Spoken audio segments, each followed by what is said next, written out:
video of Rosa Maria Dies. Yes. And she's going to tell us a little bit about her work that she has. She does multiple ways of approach with your printmaking. That's right.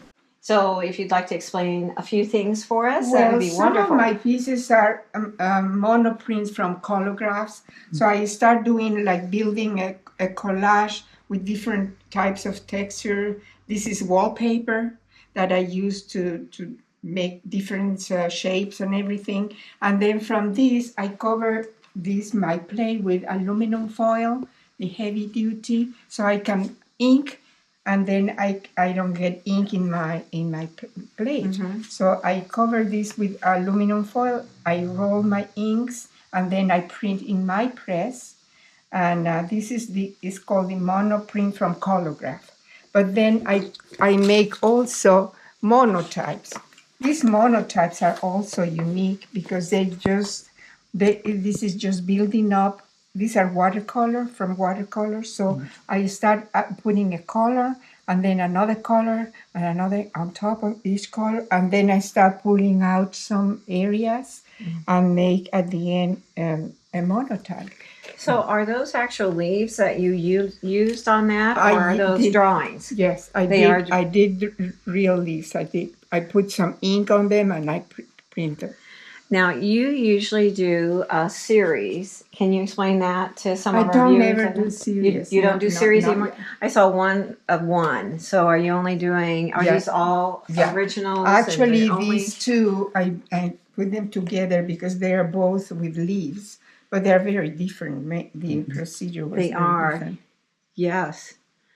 Now, you said you did something with crayon, too. Is that correct? Oh, this is the mixed media. Mixed media. Yeah. Is it actual crayons that you're using? Yeah, I do. Yes, I do. I make first, like I do the woman.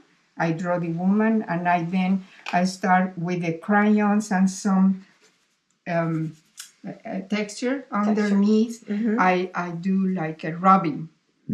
And I rub in all those areas, and then I use watercolors because this wax blocks the watercolor. So using that technique, I rub the wax crayons, and then I apply watercolor, and the watercolor goes in some areas and not in others. So, did I get this right? Do you still run it through your press?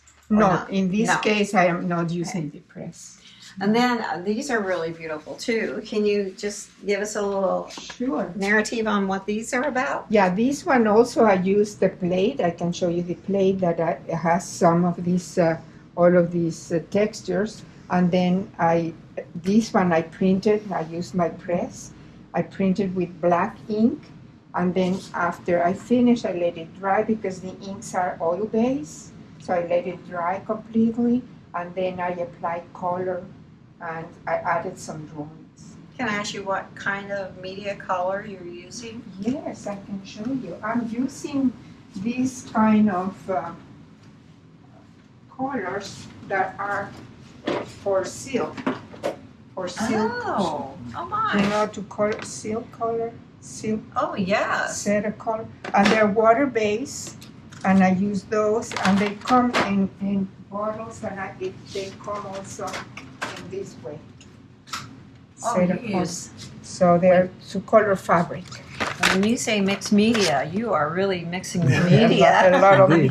So can I ask you one more thing? The paper you use, is that a special type of paper? It is. It has a lot of cotton in it, so it's like painting on almost in fabric, because it has a lot of cotton in the paper for printing. I use the printing paper, and that has a lot of, and so the color absorbs the paper and is very permanent. So there's a very permanent color, so they stay there. Does that cause any bleeding because of the cotton contact? No. It does not? No, that doesn't. Interesting. I was fortunate to take a class with you with the aluminum foil. Fascinating. It's my pride and joy. I'm going to keep it forever. It's very time consuming Yes. because it takes time just to make your drawing or get your idea, and then you start building like a puzzle, and then start printing and let it dry, and then color it. I mean, it has a lot, but I like to do it. So We should have started this at the beginning, interviewing you. Now, I know that you have gone back to Mexico and your work has been featured. yes, And in fact, I think you've received some honors for your work in Mexico. yes. In Mexico, I had 3 shows, and in the Acatlan University, the one a chain of libraries, and then in my school they wanted to have a show, and then in every place I sold. So the first show had 35 pieces, and then I sold about 15, and then in the other show I sold more, and then at the end I had 4 or 5 and gave it to my family. So. Wonderful. So it was great to exhibit there. Now I have an invitation to show next year in the building of the University of Mexico in Chicago. Really? It's That's my wonderful. alma mater. Oh, That's where I my. went to school. Yes. And so they are inviting me to have a big show. They want about 20 pieces. And so after this, I'm going to get organized. Are you that's going to do next new? year. Are you going to do all new? Hmm? Are you doing new pieces? I don't know. My husband. What is No, it? my husband is not in good health, Yes. and I'm not devoting so much time to do much more work. But I'll try to get some new. But upstairs, I have lots of work that I already finished, and I mean, you are producing a lot, but then when we produce so much, we don't sell as fast. So we're just collecting and collecting. And so that's my case. Yeah. So I for many years I worked nonstop. I loved it, and I did a lot of work, and I was not selling. So You have been a printmaker for many, many years. yes. Actually, in Mexico I studied art, but never printmaking. When we moved to Indianapolis in 1982, I joined the Indianapolis Art Center, and then as a student, and then we had a first show as students, and then I won an award. The award was a printing class, and I said, "Wow, this is my chance to take a printing class."